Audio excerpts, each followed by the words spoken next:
स्वामी समर्थ महाराज, गणेश चतुर्थी की हार्दिक शुभकामनाएं। आप जानते ही है कि गणपति का एक दांत जो है वो टूटा हुआ है।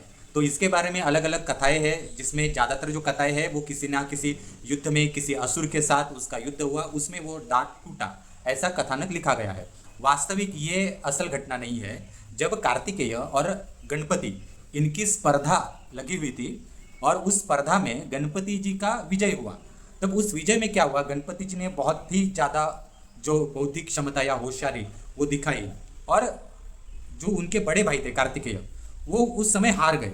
जब वो स्पर्धा जिसमें कार्तिकेय पूरी पृथ्वी को परिक्रमा लगाने चले गए और गणेश जी जो है वो सिर्फ अपने माता पिता को ही परिक्रमा लगा रहे थे, तब उसमें क्या हुआ, एक तो बड़े भाई है कार्तिकेय, तो उनका भी थोड़ा सा आदर रखना भी आवश्यक था।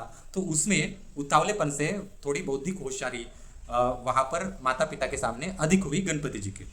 तो ये पार्वती ने देखा और पार्वती के अंदर जो एक माता का हृदय था वो थोड़ा कार्तिकेय के बारे में दुख हुआ उन्हें, और वो दुख का एक प्रकार से जो एनर्जी का रिफ्लेक्शन होता है वो थोड़ा कहीं ना कहीं थोड़ा शिक्षा तो देनी चाहिए, दंड देना चाहिए। वही पार्वती के अंदर की जो एनर्जी है वो गणपति का जो दांत है वो वहीं पे टूट गया।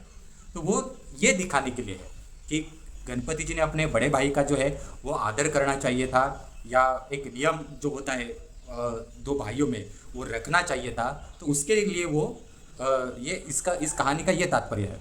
दूसरा, पार्वती के अंदर जो है वो काली का तत्व आता है। तो एक प्रकार से काली जो है वो महाकाली की एनर्जी है, काली कुल विद्या की एनर्जी है। तो महाकाली जो है वो एक दंड स्वरूपिणी है, तो वहाँ वो न्याय ही करती है।